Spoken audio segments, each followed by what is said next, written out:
Yeah. Like, I used to have more light, but remember, my ring light's broken. But the only reason I'm not buying the ring light is because I have $250 soft boxes here. So, Yeah.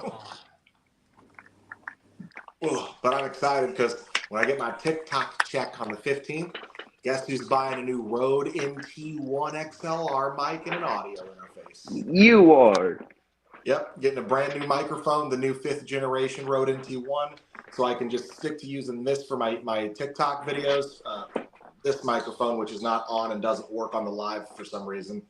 And Right. then, but the Rode NT1, that way I'll have the full audio interface, and then I'm going to invest in a new sound booth or like a soundproof box, because this apartment is just not comparable to my soundproofing.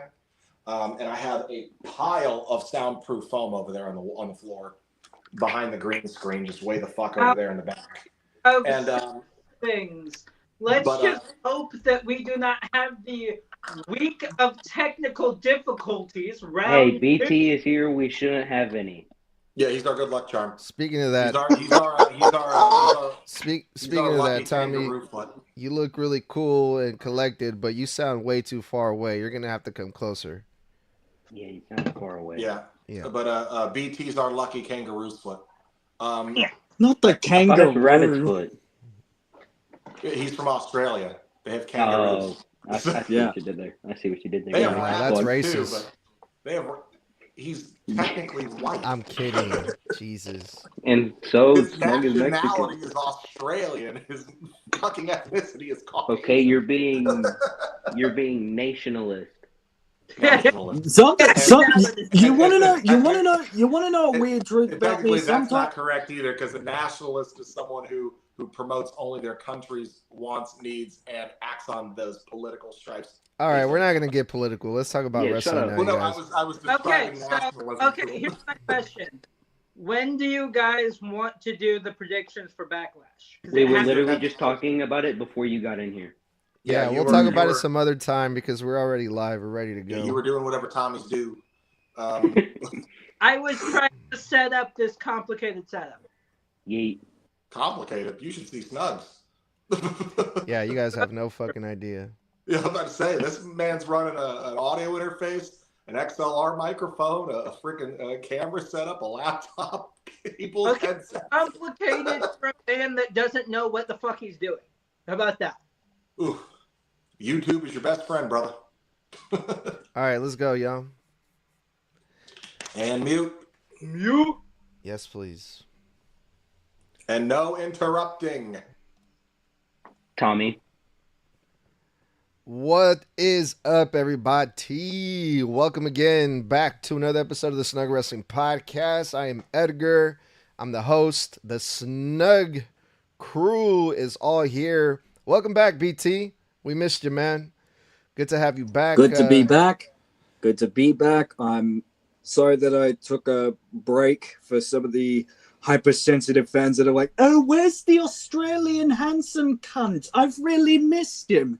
I just needed to take a bit of a break because there's been a lot of bullshit that's been going on recently, but I've got that behind me.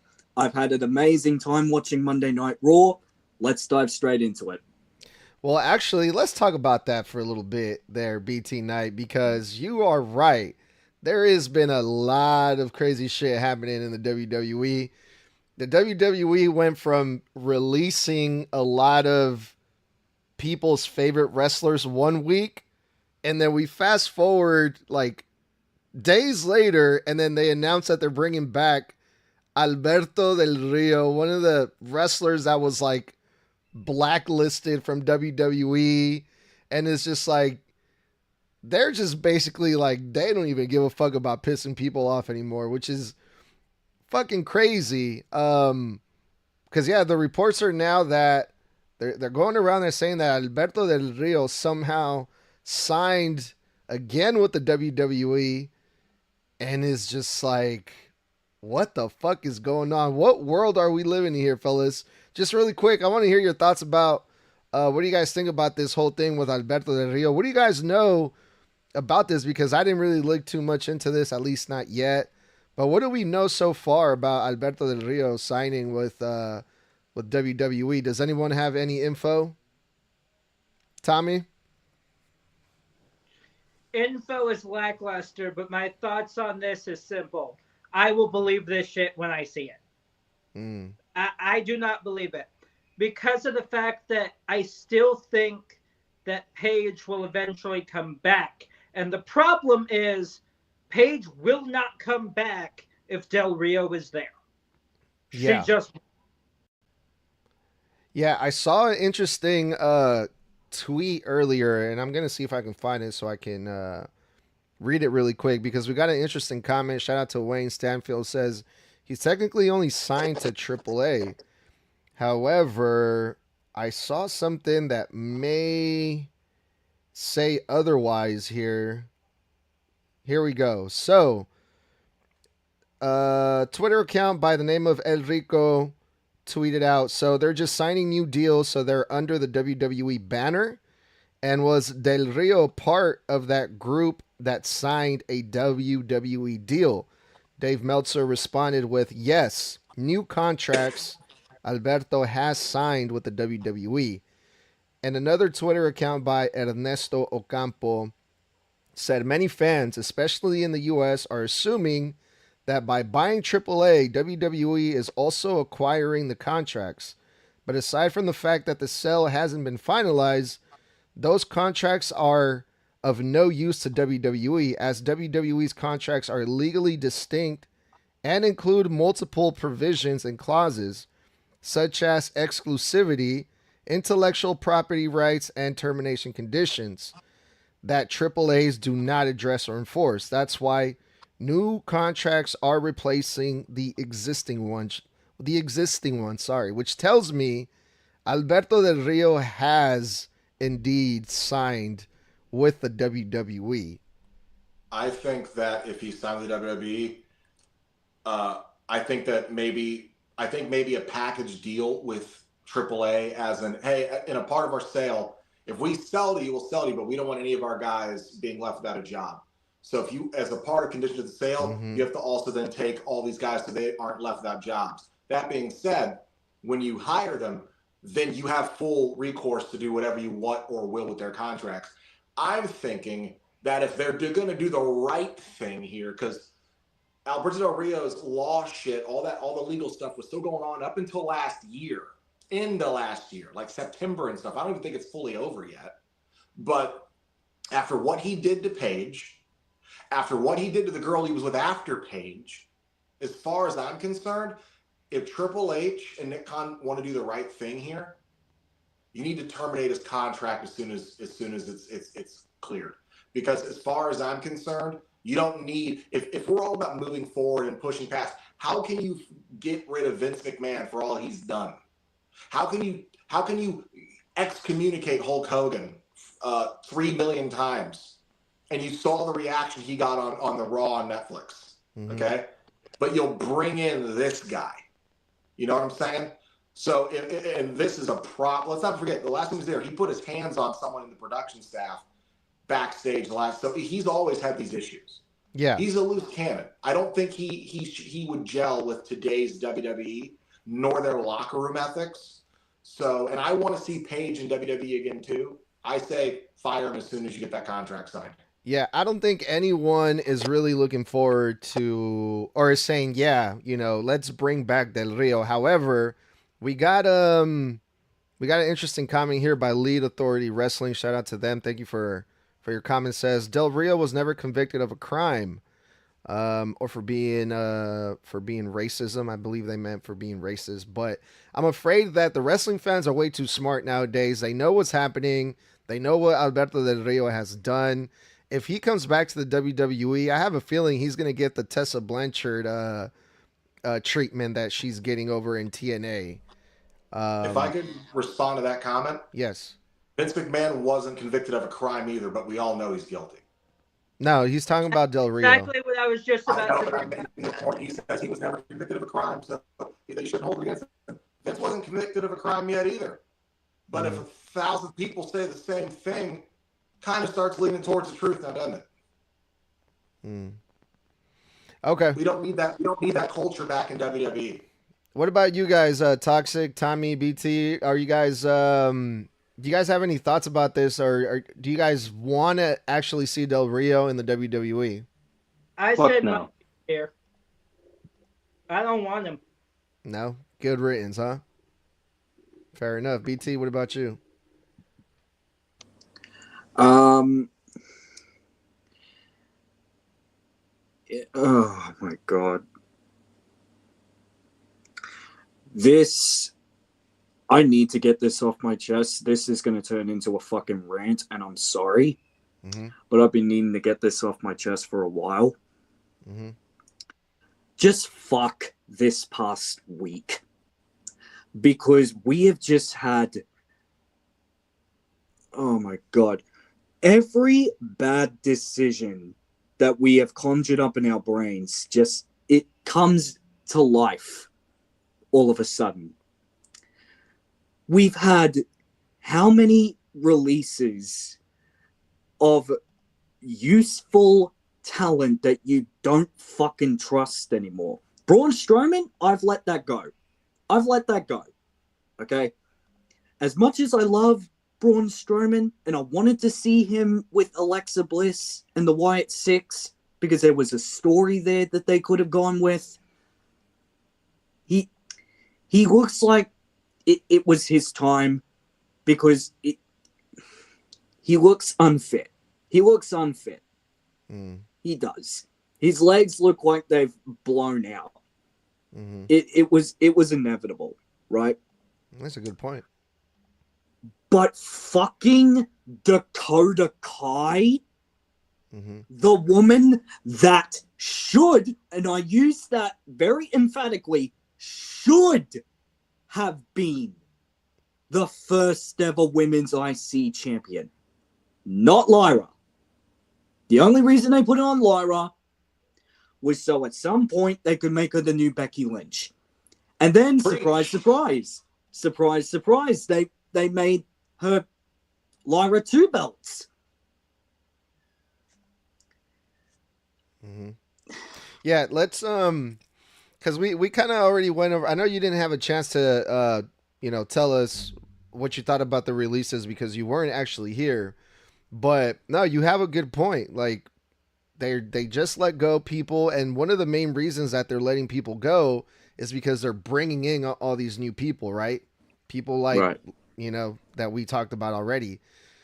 But if one of those wrestlers or talents is going to be someone like Del Rio that was blacklisted, it's kind of like, oh boy, slap in the face. That's fucking people you just released. That's putting, especially the job, but that jackass can. That's putting a lot of heat in the company. Yeah, especially when it comes to somebody like him that has a dark past and has a very controversial fucking situation that has happened with Paige, a former WWE superstar. So, yeah, well, I mentioned this privately, but I'm going to say it again. Maybe it does ring true. It feels like Vince McMahon is back, metaphorically, because every bad decision that happens, just like it always piles on with another bad decision. You know what I mean? Like, we've had so much needless booked bullshit happen at WrestleMania that didn't need to happen. Like, it's WrestleMania, for God's sake. There's going to be a lot of mid-card stuff and things like that that's needless in that, right?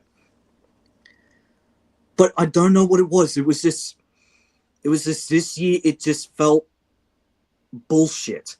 I don't know how else to say it, but I mean, you're right. I mean, there was a lot of criticism going into WrestleMania and also for the show, and now this is all happening.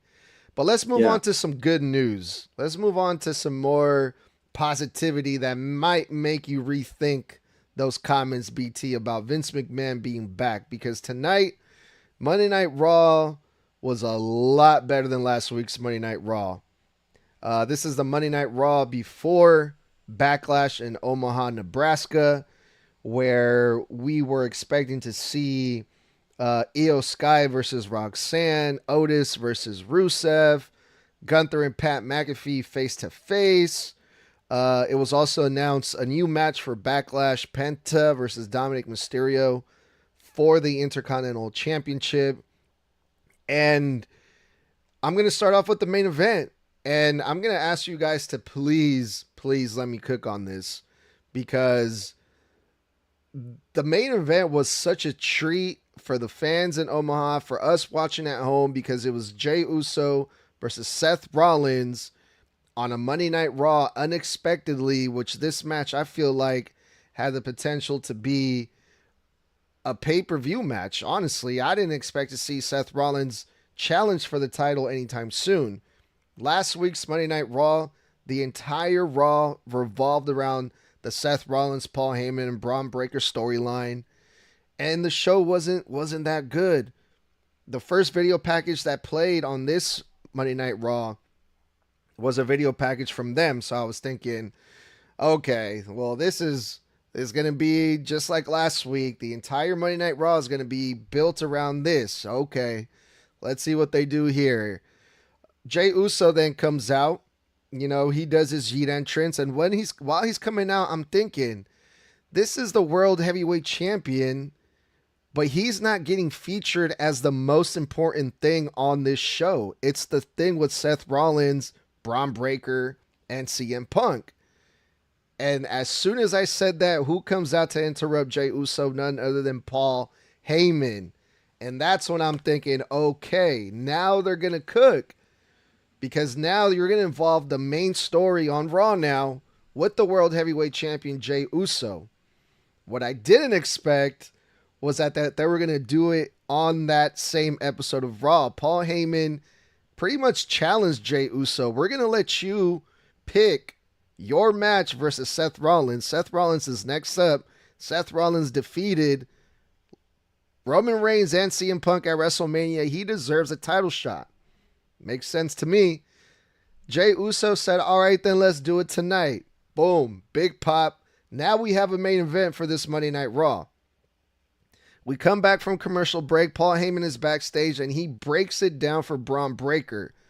Jey Uso, he's distracted with Logan Paul.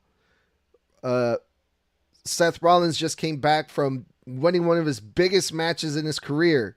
We have the upper hand here. It's our time to take the title from Jey Uso and take it all. So Jey Uso, under these circumstances, this main event match is so fucking interesting. And then we all saw the match. We all saw the outcome, which we'll get into. That shit was fucking amazing. But this was the opening segment for the show, and I got really excited for it. And let's just get into the match itself. Also fucking great. CM Punk ended up coming back after Mania.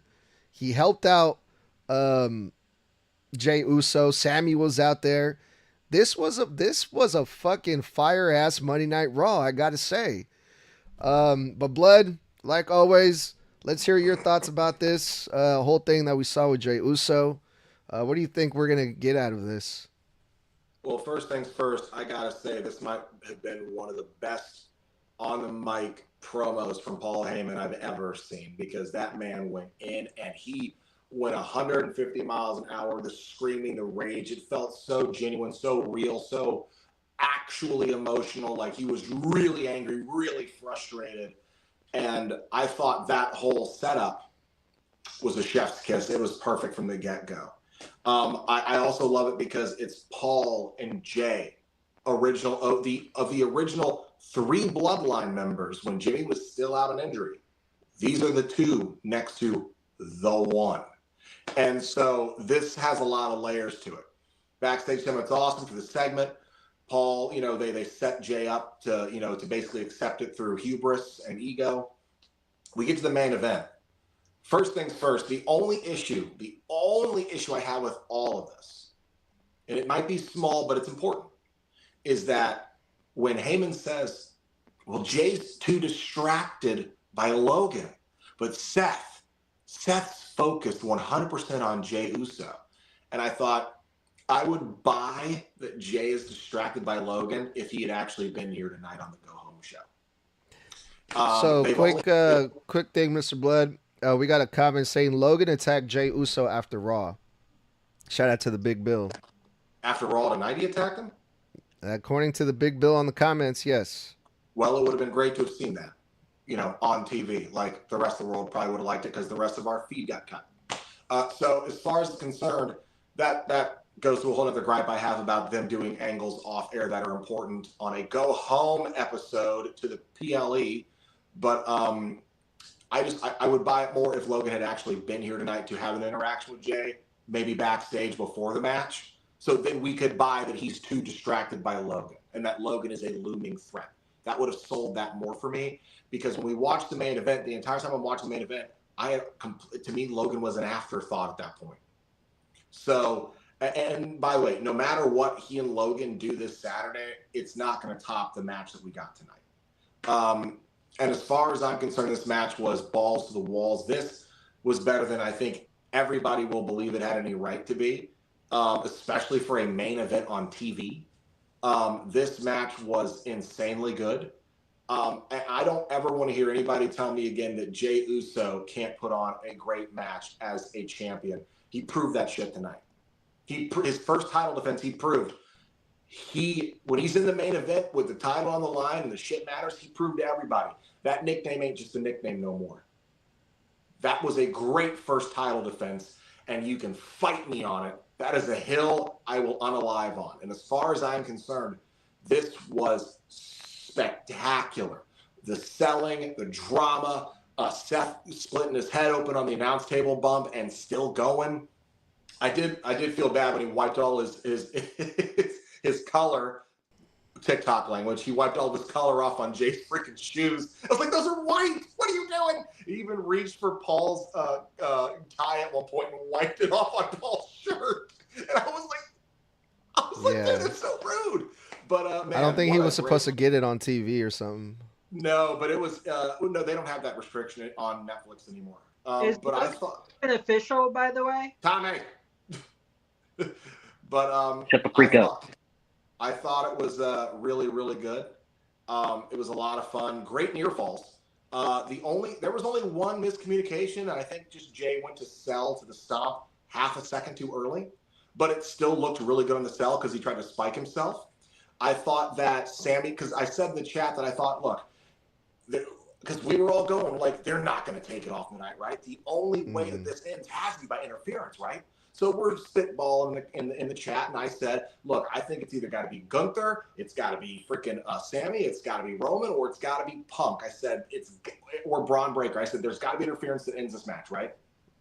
And then Toxic said, well, what about Logan? And now that the match is over, I'm thinking, why not Logan? Why didn't he come out there to screw up the match so Seth couldn't jump him in line? And so he could still get one up on Jay live on TV, which brings me to my point of, I'm annoyed they did the angle after they go off air, right? So none of us can see it directly as it's happening. I digress. Great match, great finish, great drama, and it's setting up something for me that I think is going to be very fun. I don't know when we're going to get it, but it looks like we're getting kind of a team up here of Punk, Jay, and Sammy, and potentially Roman at some point, going up against Braun. Freaking, it's going to be, I think we're building either towards what we could see at Survivor Series later this year. But this is sowing seeds, man. But I'm kind of surprised. We saw Punk. Why didn't Roman come up for his get back yet? I think that'll be, let's wait and see. But all in all, best main event on Monday Night Raw since the steel cage match between Punk and Rollins. Yeah, that was one of my first thoughts too when the bell rang. It's like, if anyone is going to get a great fucking match out of Jey Uso, is going to be Seth Rollins. And they fucking did, man. I think Jey Uso shut up a lot of critics tonight saying that, he's not that great in the ring, or, he only has like 4 moves, or, he's just all gimmick, or whatever they say about him. At this point, I truly believe that, and I'm going to pass my point on after this, but I truly believe at this point, if anybody's got anything negative to say about Jay's in-ring ability, at this point, you're kind of grasping at straws to me. this main event, and that's my personal opinion, that if you're trying to act like he can't wrestle, like he can't put on a great match, it takes two to tango, buddy. Seth can't just go out there and have a match with nobody to be great. He needs a dance partner that can hold his own in that ring and stand on his own 2 feet in there. And it happened to be your motherfucking world heavyweight champion, Jey Uso. And I got 4 letters, one All word. right. Anyway, moving on to Mr. Toxic. How you gonna ruin a great soundbite? That wasn't great. Go ahead. What a fucking main event. I was on my toes. Every single pin, every single move that looked like one of them are done. This amazing. Completely wipes away Seth and, well, okay, I'll take that back a little bit. I was gonna say it completely wiped Seth and Punk in the steel cage, but that was pretty fire. It was pretty fire too. So I don't even know what to say. This match is so good. There's a lot of history between the two of them because remember they teamed up for 2023 War Games, and I'm like, why would Seth go after his allies for that match for his teammates that were in that match? Sammy and Jay were on his team 2023 War Games, so I found that a little interesting. I just love this match in general. No complaints about it whatsoever. Yeah, I mean, honestly, I'm like a huge critic when it comes to the false finishes, and when is it too many false finishes? Tonight, I completely bought into everything that they did in this match. Why? Because Jey Uso is the world heavyweight champion. He tapped out the beast Gunther, and you also have Seth Rollins. Seth Rollins defeated Roman and CM Punk at WrestleMania. People are going to say, well, he did it, he cheated, whatever, blah, blah, blah. But these are two really strong characters on paper. So I can believe all the kickouts that they did tonight because it makes sense. These two are really important guys in the roster. They have been built so strongly. I don't know how else to explain it. So everything in this match was just amazing from the beginning to end, I thought, personally. Tommy, let's hear you. So, back to the question from earlier. Is Logan even official? No, I don't think so. I don't think he was on those 5 matches that were showed because it was the 2 Intercontinental. It was the United States. It was Pat McAfee versus Gunther, and then there was one other. I don't think it was the World Heavyweight title, though. They kind of teased it, but they haven't made it official yet. But there were. He's right. There were 5 matches on that promo card. Yeah, 4 of them yeah, 4 of them being title matches.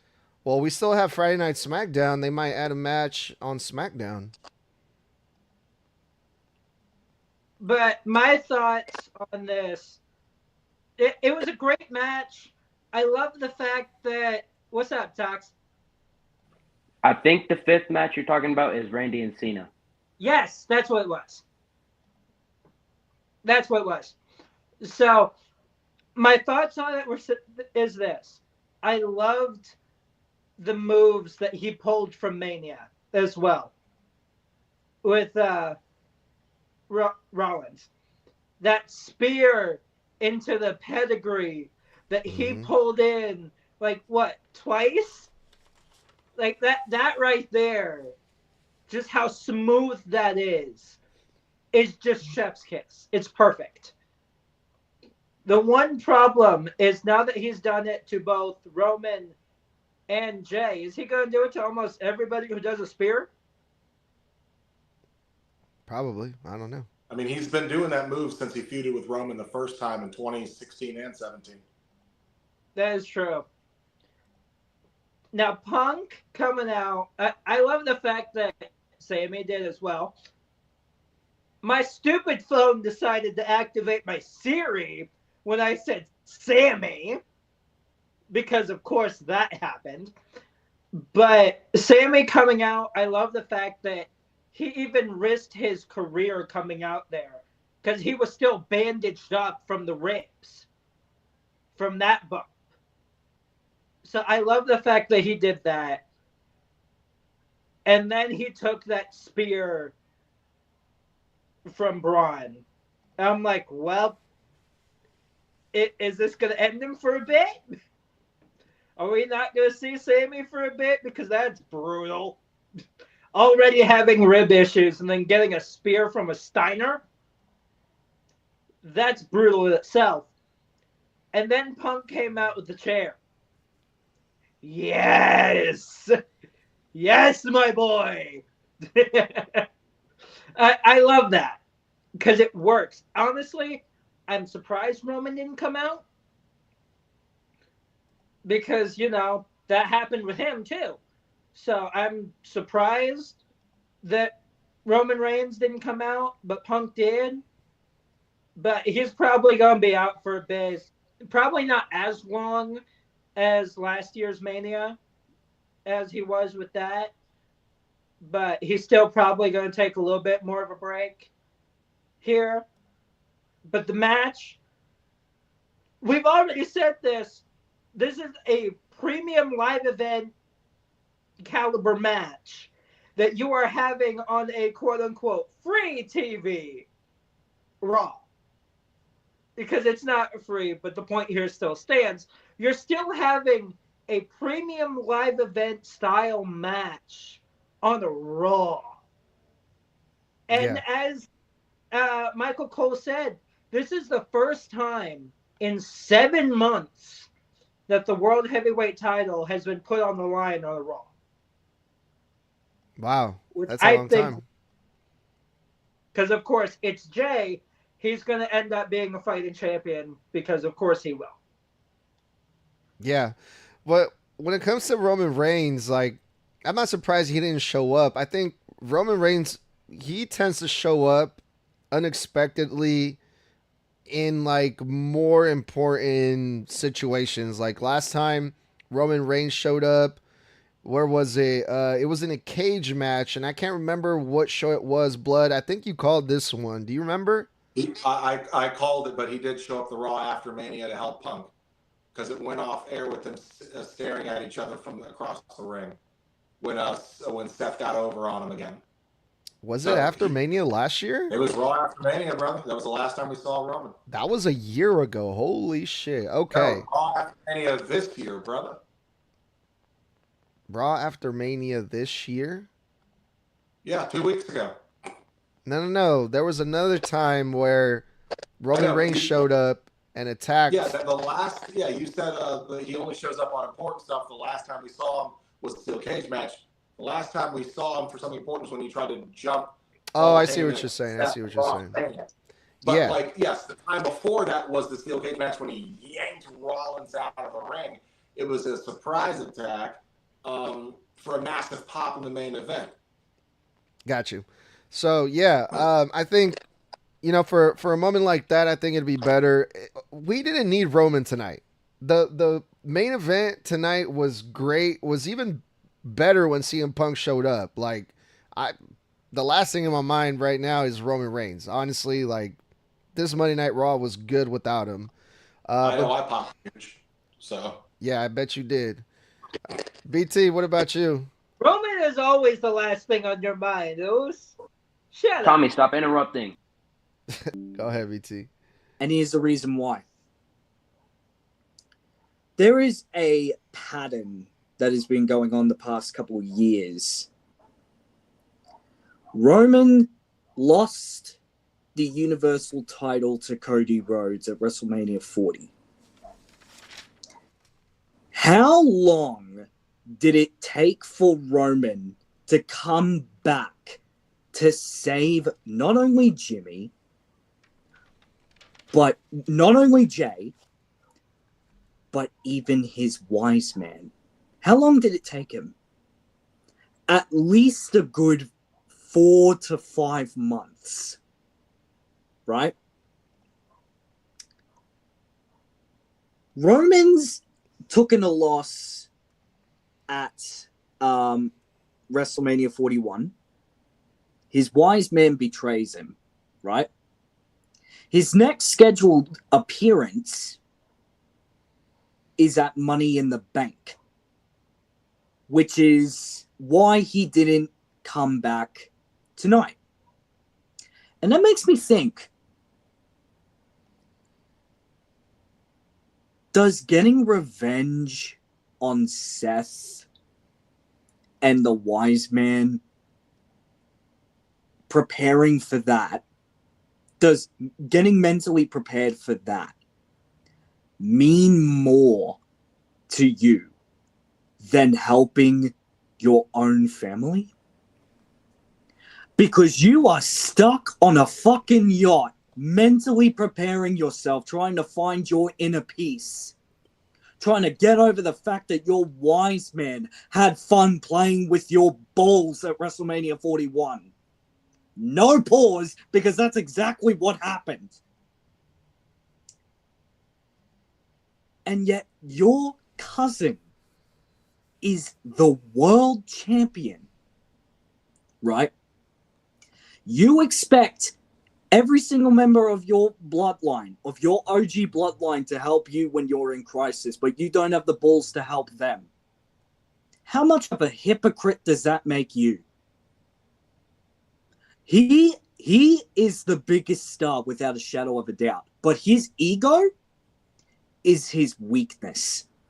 And I really hope that Seth, Paul, and Braun hold on to that. They pull on that a lot more in this story. I really hope they do.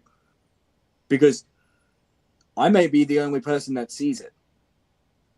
But Roman will be exposed for the hypocrite he is. Believe that. Damn, I don't even hate Roman that much, but... Well, I mean, to your credit, though, he was exposed at Mania. That's why he lost. His ego is what got him screwed over. So he has faced his comeuppance. His ego with Paul is what blinded him to think that Paul would betray him the moment Paul smiled in his face and he turned his back and he ate that crotch hit. And then he ate a steel chair again. His ego has always been the thing that screws him in the end. That's why he can't beat Seth. His ego. Well, let's talk about Austin Theory, because it looks like they're finally going to be using him and that whole storyline that they've been teasing with Grayson Waller. Are they going to turn on each other? When is this going to happen? It looks like this is the start, the beginning of that storyline finally being used on TV. Grayson Waller was begging for a singles match. He got it. When he found out who his opponent was going to be, he decided, you know what? I don't want to do this anymore. Austin, let me do you a favor. You want a singles match? Sure. All right, you can have my spot. Then later on, Austin found out who his opponent was going to be. Shamo. Good old Sheamus is back. Austin Theory was not happy about that. Grayson Waller has played Austin Theory. And I'm just glad that they're finally doing something with this, man. They're giving Austin Theory... Excuse me. Gonna have to edit that out. Even though, this was just a match, kind of like in the undercard, one of those filler matches tonight, it was a win-win situation. You get to see Sheamus come back. He got a win. Sheamus is looking better than ever. And you're also telling the story with Austin Theory and Grayson Waller at the same time. So everything here makes perfect sense here in this match. I really enjoyed it.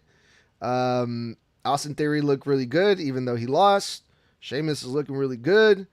Toxic, what did you think about this match, if anything? Not really too interested in this match because it was just too random for me. I wasn't expecting Sheamus. If anything, Mr. Bludd's the one who made me think Bronson Reed is coming back. That would be a hell of a lot and more entertaining. But I'm still glad that Sheamus is back. Just one thing I wish he would get before he decides to go on another mini retirement is this thing. For those of you that are listening after this, it's the Intercontinental Championship. I feel like he beats Dom. I feel like he's the one that dethrones Dom. I don't know how. I just feel like he will before he goes on another mini retirement. And Sheamus really needs to stop taking those because I'm tired of unexpected return from him. Mm-hmm. Not that I don't enjoy them. I do enjoy them a lot. But he just needs to stop taking mini retirements. Tommy, go for it, dude. Honestly, I loved it. But my main thing is this. This should have happened months ago. Split A-Town Down Under. It is obvious here that Waller is the worst man to tag with ever. And that's saying something. Because there have been some bad tag team members. But still, these two need to be split up. Because I'm sick and tired of these two still being a tag team when Theory is the one that takes everything. Even in the match itself, when Sheamus jumped off of the top turnbuckle, what did Waller do? He backed away. Right behind the prime hydration station, as they're calling it. He immediately backs away. Didn't do anything, didn't stand there to try and take it for Theory. No, he just backs away. That should not happen. These two need to be broken up. Theory's the one that takes absolutely everything, including an opponent that as soon as Waller found out who it was, he said no. And then when asked, hey, okay, I will take this, who's my opponent going to be? I think it's best as a surprise. What? I almost named everyone except Sheamus, including thought that Braun Breaker was going to decide to go in. Because, yeah, spear that man. But still, these two need to be split up. And my brain is focusing immediately on that because it's something that the entire fandom has agreed on for months. And that should have happened months ago. They were already hinting at it so long ago, and then they never pulled the trigger on it. It needs to happen. Well, I think it is. I think they were just maybe just saving it for when the time is right, or when they need the storyline. All right, we're gonna start putting seeds out for the storyline, and then when we're ready, or when we need it, we'll just pull that out of our asses or something. I don't know, but it looks like they're finally gonna do something with this storyline. BT, you're up. As much as I love Sheamus, I did not watch this match because I was not fucking interested in it. But I saw that Sheamus got the win, and I'm very happy for that. But I totally agree with Tommy.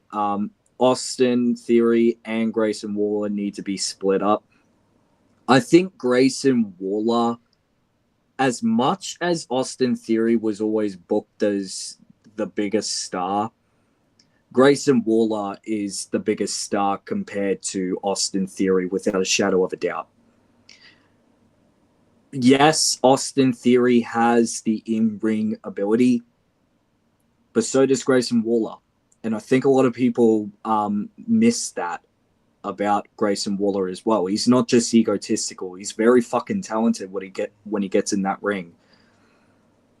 But yeah, I think Grayson Waller will definitely be the big dog shit diabolical heel. And Austin Theory, I think, will do at least okay as a babyface. I still have yet to see that, but my hopes are high. As it pertains to the match, even though I didn't see it, but Sheamus got the victory, so good on you, mate. Now it's on to the IC title. So that has nothing to do with the fact that he's also Australian, that you think Grayson Waller is really talented, right? No, it's not just that.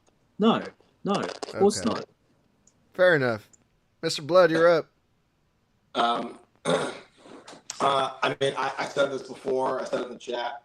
I'll say it again, but I'll elaborate on what Tommy said because we all kind of were very like-minded on this. They should have broken these guys up a year ago when they were planting seeds with babyface DIY, specifically Johnny Gargano, trying to get Austin Theory out from underneath the shadow of Grayson Waller's, heelish tendencies and selfishness. They were literally cutting every week for like a month. They were like, Austin, he's using you. Who took that spear? He pushed you in the way. Remember, they kept showing us all the replays of how Grayson was purposefully using Austin as a human shield. And then they just randomly are off TV, and that whole plot gets dropped randomly. And I don't know why they did that. It feels like, if I remember correctly, they did that near around the time. Actually, no, I can't even pinpoint when they just randomly dropped it. But they've been together for like 2 years now, right? So, because they won the tag titles at 39, if I remember correctly. Was it 39 or? I think it was 39. It was 39. Yeah. Okay. So the ladder match, right? Yeah, it was the I think 6 or 8 team ladder match when the Judgment Day, Damian Priest and Finn Balor were the undisputed tag team champions. Grayson Waller and Austin Theory took the SmackDown tag team titles, and Miz and R-Truth took the Raw titles at Mania 40. Yeah, Are you sure that was last year? Yes. Okay. 100%. Right, so, I think that sounds, yeah. All right. So, but they've been together for well over at least a year and a half already. They've been together for a minute. They've been teasing the breakups for a year. And for me, it just comes down to, I think Austin has the potential to be a massive babyface because he's like a John Cena disciple. He has that about him. And if people remember correctly, back when they were doing those angles to split them, Austin was getting massive reactions. He was getting cheers. They were chanting for him to stand up for himself.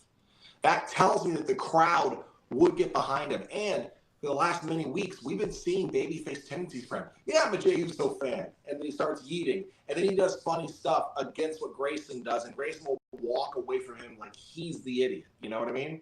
And it's like, I can see this split happening, but it's got to be within the next couple. Like, let's get this ball rolling. To that effect, I thought that the match was great. I thought that I was more interested in what was going on with Grayson and Theory in this match, because every time Grayson, he couldn't keep his eyes on Austin. He would look away. He looked disappointed. He looked like he was ashamed that Austin was getting beat up, even though it was his fault. He would look away. And when Sheamus was setting Austin up to the 10 beats of the Baron, literally when Austin's crawling under the rope to get set up, he looks at Grace and goes, "Why would you do this to me?" And Grace goes, "Oh, I don't know what's going on, mate. I don't know what happened." And he turns around and looks away from him and just won't even look him in the eyes. I think Grayson's got the potential to be a massive heel.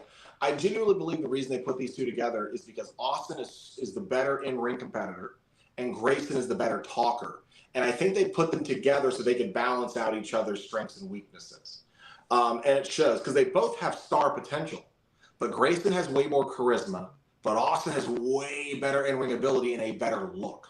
So I think that we need this breakup so we can get that babyface versus heel dynamic, something fresh, something new, something that I think the fans will really get behind. But I love seeing Sheamus come back.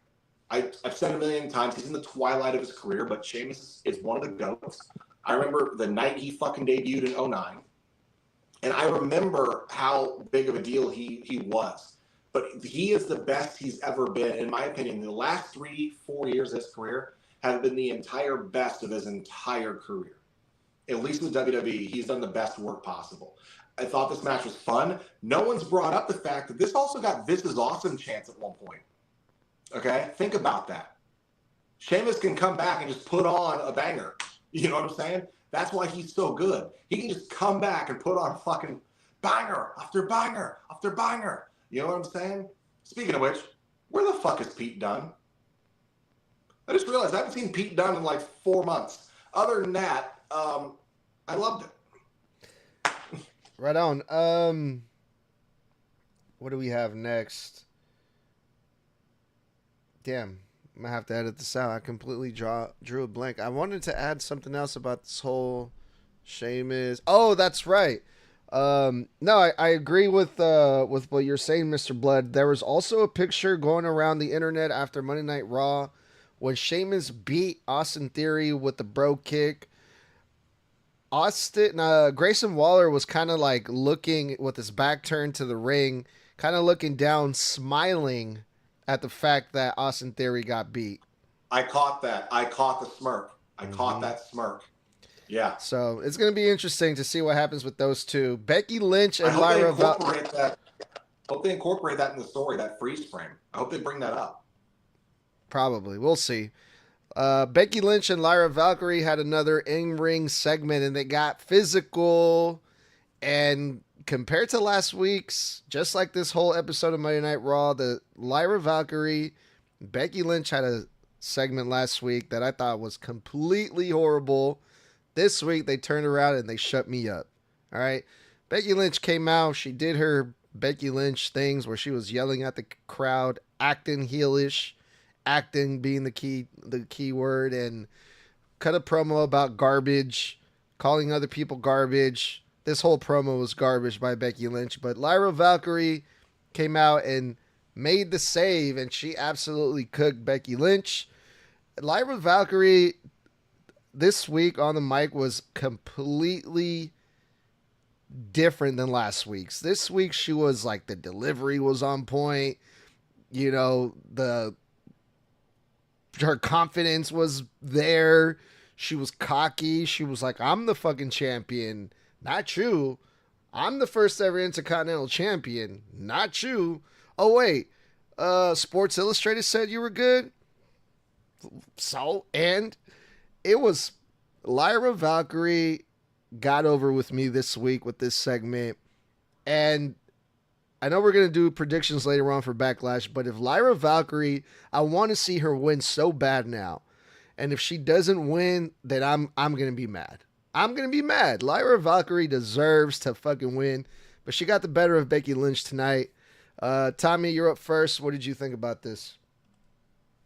I do love how cocky she was.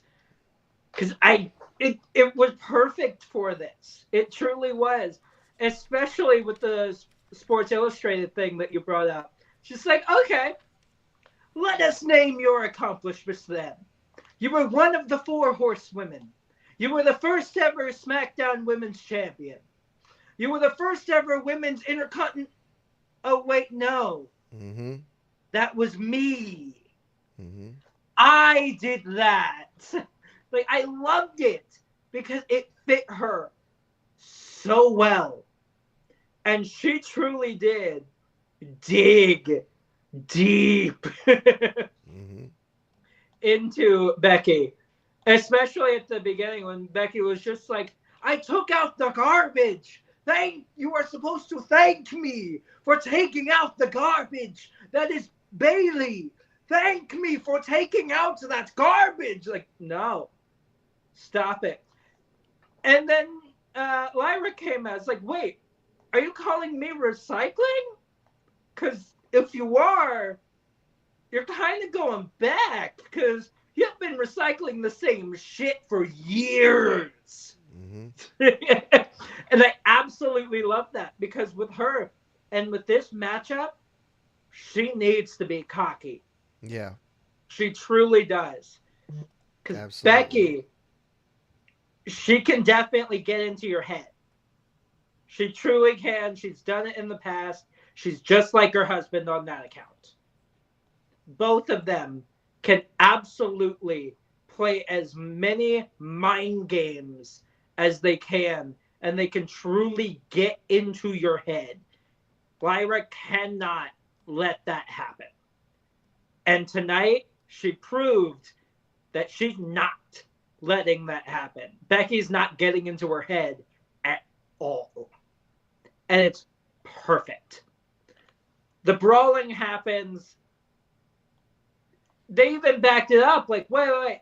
No, this ain't happening. Then Becky started talking again. I said, fuck y'all, I'm going after her. And it fit.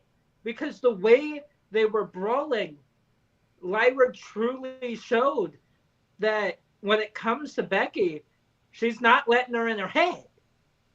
Yeah. Like, she can play as much as she wants, but none of it is going to work. She's still going to be a fighting champion and might even stand a chance on Saturday. Yeah. No, yeah, I agree 100%. BT, I know this isn't your favorite people here, but remember, TikTok language, please. I will do my best. But I gotta at least do this. Why are you wasting paper, bro? Fuck this feud. It is needless. Needless. Becky Lynch cut an okay promo, okay? I was fine with it. I'm glad that she shouted out the girl who was crying when she came back. For those who don't know, her name is, I think it's Courtney. She's popped up on TikTok a few times. She's a fellow Kiwi, a big fan of Becky Lynch, obviously. And I know she must be over the fucking moon ecstatic right now.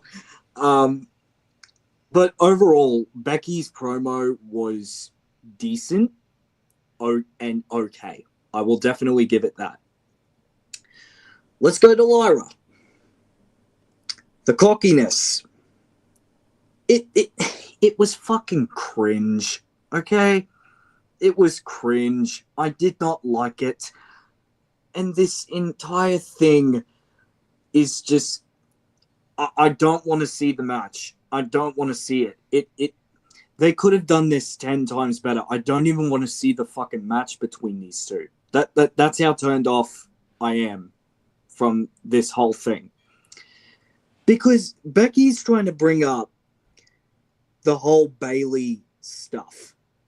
And speaking of Bayley had every right to call out Triple H and everybody on the Chris Van Vliet podcast. He had every right to fucking call him out on the fucking interview. Wait, did she really? Yeah, she did. Oh, shit. And then after that, it spiraled with Karrion Kross. After that, we heard what Karrion Kross was fucking going through. He started shooting on what he was going through behind the scenes. Just not that long ago, he released a fucking documentary on his YouTube channel. It's out, by the way. I watched it. You can see it on YouTube. It's out right now. Yeah. Well, hold on there, BT Knight. I have a question for you because the promo, sure. the promo that I saw by Karrion Kross, it was a great promo, but it was more like a working promo. I felt like was the things that Bayley was saying, was she really actually shooting, or was she trying to work like Karrion Kross? She was actually shooting. Shooting. She straight shot from the hip, man. You got to watch it. She literally said to Chris Van Vliet, "It's great that I get all this nice recognition and everything else, but you can give me all the recognition I want. Look at where that's got me." Like, she straight up just said, "You can pat me on the back, but you haven't booked me like it means anything to you at all. It's just words." It's basically exactly. And she also said, "There's a reason why she stays here and she isn't up here, because she feels like she's being too nice." And I fully fucking agree with her. Even Karrion Kross, when he was on the documentary on YouTube, Right at the end, the words that he said, he is that one guy that doesn't give up. When people say to him, don't worry, the grass is greener on the other side. Fuck that shit. Fix your grass. Water it. Use some fucking tools to make it more green. Like, every single fucking afternoon, because we live in Australia and it's fucking always summer where I live, my grass is always passing out. Like, it's always unalive. We always use water and we're always using fertilizer to bring it back to life, right? Why the fuck can't Triple H and Creative do some bullshit or do something with these people? And Bayley deserved so much better than what happened at WrestleMania. She did. And I know they're using it as a story for Becky, but it was fucking needless, especially after what Bayley had done over the past year as the women's champion. That's how you treat her? Fuck that. But overall, this feud, I'm not interested in it whatsoever. I don't care what happens. Yeah, you know what? I got to second what BT. I got to second a lot. Not all of it, but a lot of what BT's saying here. I would be a lot more into this feud for two main reasons. One, it happened a year ago like it should have. That's one. Because a little late for me, honestly. And now I could, if you'd have done it a year ago, I could have cared about Lyra more in the last year. I haven't given a flying fuck about this woman. I have not. This is the most interesting she's ever been tonight. She finally, showed some personality. She's been champion for how long? So as far as I'm concerned, that's reason number one. Reason number two, that it's hard for me to get into this feud. And I love Becky Lynch. It's hard for me to get into this feud because Becky pissed me off. And I mean that legit. Shoot pissed me off. Not the kayfabe pissed me off. The actual report that came out that's been corroborated in the wrestling news is that the whole return that Becky had at Mania, winning the titles with Lyra to drop them the next night to turn heel on her, it was all Becky's actual pitch to Triple H to come back. That's how she pitched her return to Creative. That came out in the news last week. So Becky Hogan allegations are fucking true! That was literally, I'm not even bullshitting. You can check it. PW Insider reported, Wrestling Observer fucking reported, Sean Ross Sapp reported on it. It was her pitch. She pitched that to Creative. Her return, that she wins the tag titles with Lyra so they could drop the next night and make it Lyra's fault so she would have a reason to turn on her. So she could turn heel. She said she wanted to turn heel so she can work with Lyra to build up the title. And this was the only way she thought it would work. Wow. It was almost like 2 years of booking squeezed into 2 nights. Hey, yeah, ragtag tag team, a champion and my underling, and we win these titles together, named the biggest show of shows. We have our defenses. You lose and cost it, and then I finally turn on you. We go. It was like 2 years of storytelling squeezed into 2 fucking nights here. And that's why it feels so rushed, and that's why it's so hard for anybody to care. Because normally a story like this that we've seen before, by the way, we've seen this. This is a copy and paste story we've seen before. Normally they take 9 months to a year and a half to tell this before that kind of breakup happens. Like when they had Rey Mysterio and Batista tagging together for all that time. And then finally, hey, Batista turns because it feels like Rey screwed him one too many times. We've had this story. I would have cared more. But now I'm legitimately angry at the story because it came at the expense of Bayley. Because the story that we're being told, that could have been told a year ago had Becky stayed and told the story first and then fucked off the vacation and take care of her daughter, which I understand. You have a child. I completely get it. I'm not shaming her for wanting to take care of her kid. Completely commendable. But I'm not going to praise you for choosing to be a parent while you're in this business. That was your choice. But at the same time, if you have a story to tell right there that you are presently in the middle of telling, finish that fucking story and then leave for a year. Okay? Because we were sat here with our shit hanging out, waiting forever. Okay, so now we've gotten to the point where the story's getting told almost a year late. And now, in order to tell it, you've got to screw over someone who's supposed to be your actual friend and a colleague of yours backstage. And to get your story over, you pull her off of her own Mania match. And the worst part is, they agreed to do it. They didn't tell Becky, no, we want her on Mania. We've been telling a story with Bayley and Lyra and this and that, and we want to. They said, oh wait, you're willing to actually come back? Oh wait, you'll come back in Mania. If we book it, you'll come back. Well, yeah, but I want it to be this story. Okay, let's do it. So you fuck Bayley over, literally, the fucking SmackDown or whatever the fuck it was right before the Monday Night Raw right before. Oh, you got to find a mystery partner. Well, if I'm Bayley, I'm going, so glad I put in all that extra work the last year.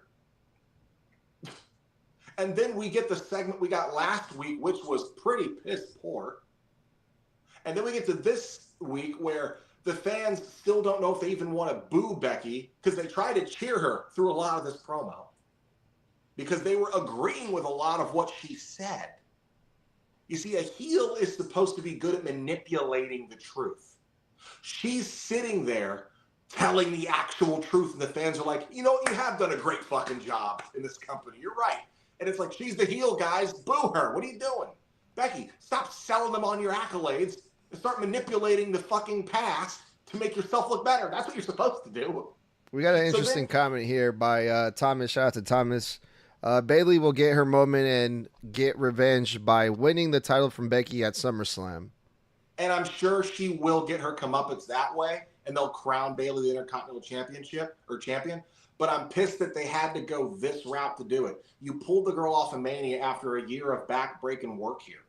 If you guys haven't seen that Chris Van Fleet interview with her, it's really heartbreaking. A lot of to listen to, like, you see the pain, you hear the pain in her voice, and it's like she really is giving a lot to this. And unfortunately, her career is now having to come to a point where it can only continue, and it's at the expense of her bigger star, former stablemate in the Four Horsewomen having a better story be told, and the story's not even that good. So I'm gonna have to Lyra listen to held that. her own here. Lyra held her own here, but you know what? I'm ready to see the JD McDonoughs and the Austin Theories and the Baileys and the Karrion Crosses get their fucking moments in the sun here, because I'm getting real sick and tired of all these people returning to steal the spotlight from guys who've been working their asses off a lot longer. Karrion Kross, have you guys noticed he's getting cheered? Have you noticed he's actually getting cheered now? That's because of his documentary. That's because of the promo he cut. That's because of the Chris Van Fleet podcast he was just on last week too. Everybody's getting behind these guys. They're getting themselves over because everybody's starting to see that they are getting screwed in their own careers and not being given the opportunities that all these other people are having handed to them time and time and time again. And with this promo, Lyra sat there and she basically, in my opinion, kind of spoke for all of them and said, you're not taking my fucking time in the sun, Bayley or Becky. You fucking had your time. This is my turn. I'm making history now. I'm the champion. I'm the fucking star. And like I beat you in NXT, I'm going to beat your ass again at Backlash. So as far as it's concerned, I want Lyra to win. I don't need this to continue past this week. I'm sure it will, but I really just don't need to see this anymore. All right, Toxic, anything you want to add about this? At first, I was interested. I'm like, okay, exactly what I said about the prediction of the Bayley and Lyra and versus Liv and Raquel tag match. It could be good, could be shit. I said that, and that's what I said as soon as I noticed this was going to become something. I'm like, could be good, could be shit. Mm-hmm. And it's not leaning over too good, it's leaning over too shit. I don't like it. I'm with Bludd and BT. And I'm the complete opposite. Last week I was hating it, and then this week I'm actually a little bit more interested in it. So we'll see what happens. They are going to have a match at Backlash, but let's stay on the women's division. We're 3 versus 2. 2 of us liked it. The other 3 hated it.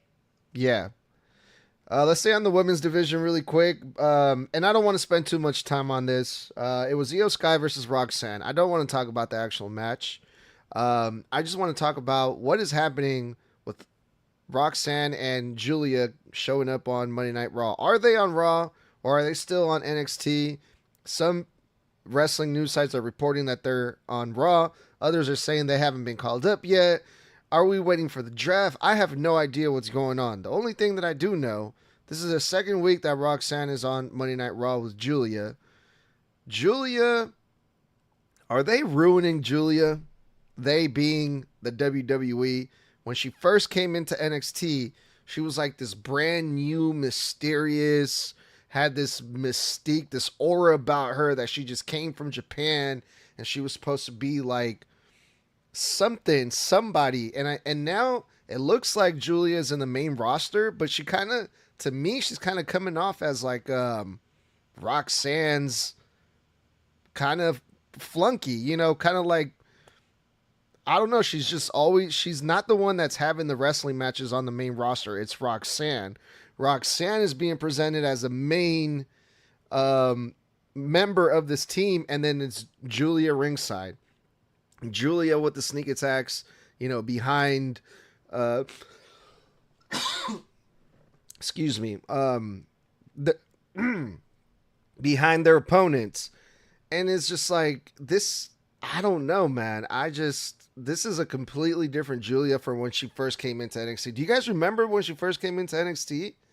Like there was, I don't know what's happening here, but just really quick, do you guys have any thoughts on any of this that we saw tonight? Go ahead, Bludd. Yeah, I remember when she debuted on NXT. It was literally just like middle of last year, tail end of last year. It was a pretty big deal. They cited her as this legend and rock star of Japan. You know, and she came in as a baby face, if I remember correctly. So I'm like, y'all turned her heel quick as shit. Like, bro, like she had so much fanfare when she came over to NXT. So it's kind of jarring to go from, you know, being this massive booked over person on NXT. And if I remember correctly, she was like dealing with the chick who's also been wrestling on SmackDown every week, Stephanie Vaquer. I think it was Stephanie Vaquer she was feuding with at first, and Roxanne, if I remember correctly. And it's like, well, I blinked, haven't watched NXT live in a minute, and then she's a heel jumping in on Raw. It's weird. I agree. Yeah. She does come off more as a backup to Roxanne than someone who's a bigger deal than Roxanne, which is weird because the way they touted her in NXT, she is a much bigger deal than Roxanne should be. That being said, the match is what it was, but yeah, from the news site reportings that came out last week, apparently, and the one I heard on Tuesday after last week's Raw, apparently this is a soft call-up leading into a full call-up because now they're trying to fill out the women's division after they let go some other talent, and they're shuffling the deck around now. So as far as I'm aware, we should expect to see these two on Raw pretty regularly now. All right. All right. I want to give a couple shout outs to Walter. Thank you for the follow. Shout out to Thomas once again. I think Julia couldn't get over as a babyface, so they're working her as a heel. We also have some potential breaking news. I say potential because this is the first time I'm hearing this. Nakamura left the WWE. And also Thomas, once again, moment. Stephanie came in. The crowd moved onto her, leaving Julia behind. So that could be the reason why they're doing what they're doing with Julia now. But yeah, I thought that was interesting. Let's move on really quick. Do you guys want to talk about the Rusev match versus Otis? Nope. All right. Sounds good to me. What about Pat McAfee and Gunther face-to-face? They cut one hell of a promo, I thought. Pat McAfee's so fucking good on the mic. There's a reason why he's where he's at right now. Because, man, that boy can cut a fucking promo. Gunther did as well. And this promo battle, if you want to call it that we saw tonight, did its job, which is get you interested in their match. Gunther pretty much told him, hey, reality check, boy. I am fully locked in after my loss at WrestleMania. Boy, I'm coming. I'm coming for you, boy. Like, I feel kind of bad for Pat McAfee. He's in a bad spot, being the first opponent after Gunther lost the World Heavyweight Champion at WrestleMania. Gunther's gonna come in hot. Pat McAfee better watch out. I believe BT. I believe you're up first this time, dude. Go ahead.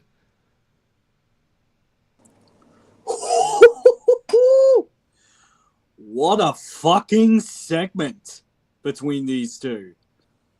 Gunther and Pat McAfee. People have been complaining that this match is needless and unnecessary, and to an extent, I can see that.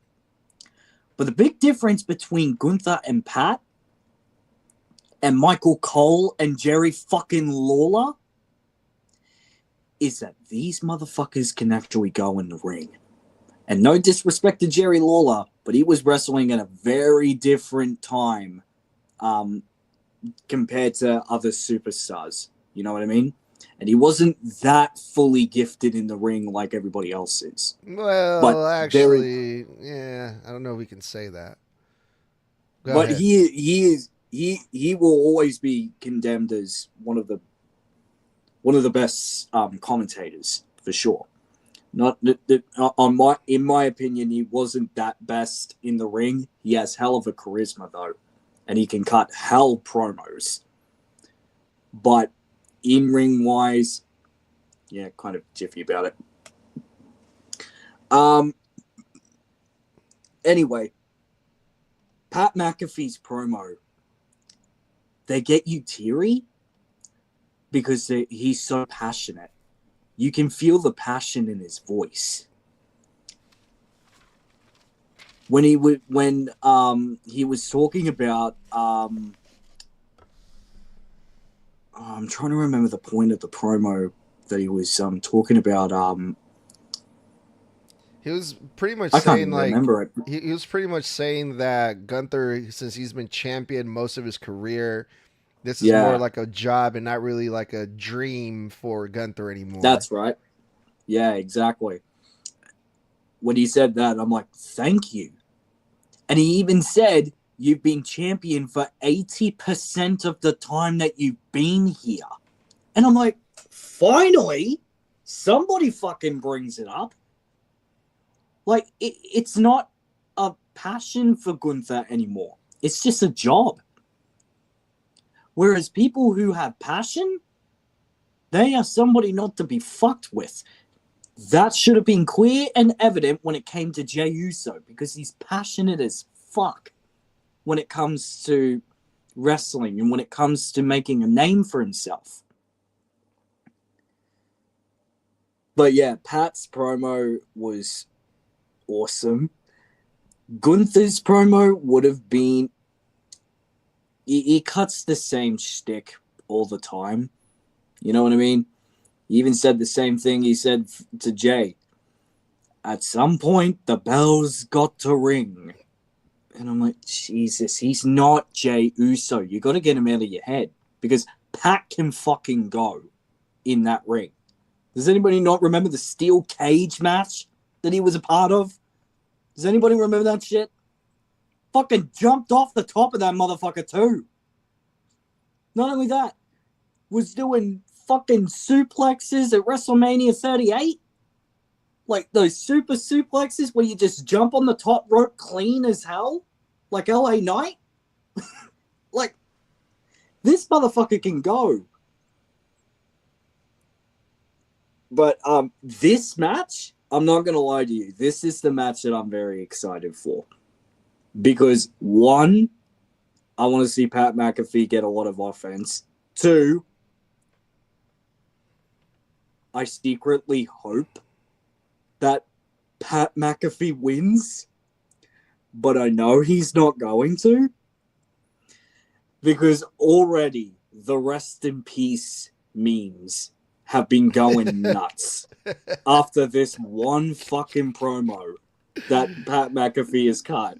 Everybody has been talking about it. Well, we will be part of the condolences ceremony. We'll be part of this funeral. We're very sorry, Pat. Rest in peace. I'm not going to be surprised if they write him off of TV after this match. In case of how bad he gets beaten, I'm not going to be surprised if he gets written off of TV. I'm not going to be surprised. But yeah, this is the match I'm very excited for. Hell of a segment between these two. I thought this promo was wow. I mean, as we're literally like when we're watching live, I was in the chat like, bro, Pat and I was like, I fucking love Pat McAfee, dude. He is cutting the greatest promo. Like, and I said this. I said, you really forget just how fucking good of a talker he is. And Tommy goes, well, of course you'd have to be. He has a talk show. I wonder why he's so great. And I'm going to make the same point to him, his sarcastic remark that I made to him that I'm going to say now. When it comes to pro wrestling, there's a difference between being on a talk shows and being in interviews, which I've been in talk shows, I've been in interviews. There's a difference between that and cutting promos in a ring, which I've done when I've cut promos in a ring. And you either have it or you don't. Even if it's not completely scripted and you just have your promo notes. Hell, if you're pulling the rock and the notes are on your forearm and marker. The point is, delivery is everything. Because if you give the promo that Pat McAfee cut, let's say you have Akira Tozawa cut it. How good is that promo? Not very. If it's word for word, not very. You have to have it in you, the passion. You have to be able to not only dictate what you're saying on the mic, but you have to be able to literally put everything into it. Your feeling, your emotion. Know when to stop and pause for the audience. Know and recognize your cadences when you're speaking your lines. And know to keep the eye contact. Ramp up the drama in your words. Know when to pause. And Pat's a master at that. For a guy who does not cut promos fucking often, he does not lose a step. And I thought, from putting over the town, right, to putting over the football team, to putting over himself, to putting over Michael Cole.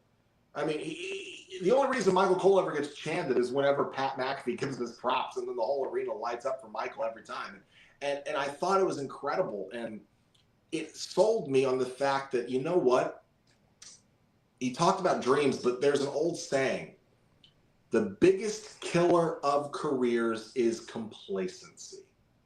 The moment you get comfortable, the moment that the job just becomes the job and it's no longer the dream or the passion or the fuel in your life, is the moment you should quit the job.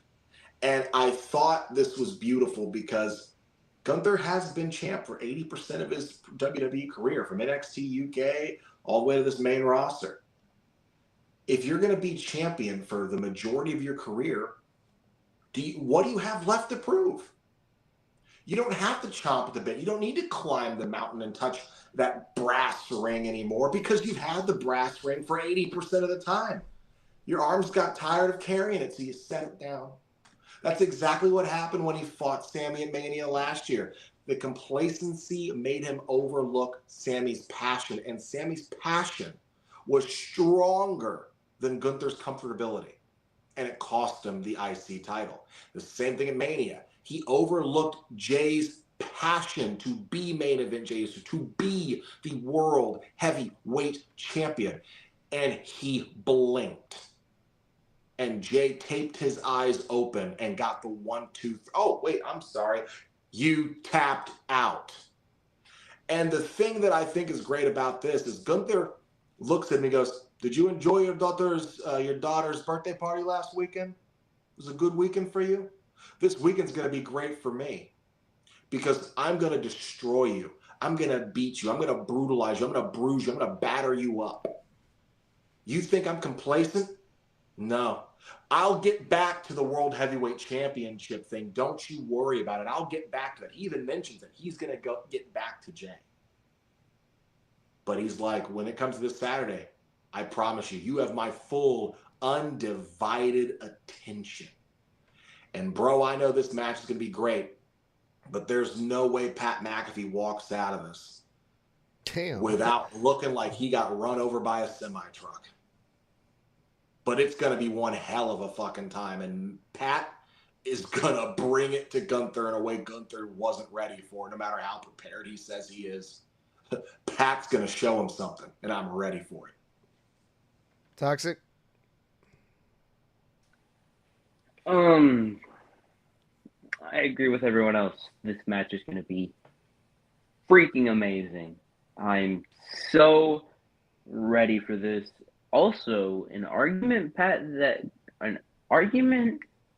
can make is, I'm undefeated at WrestleMania.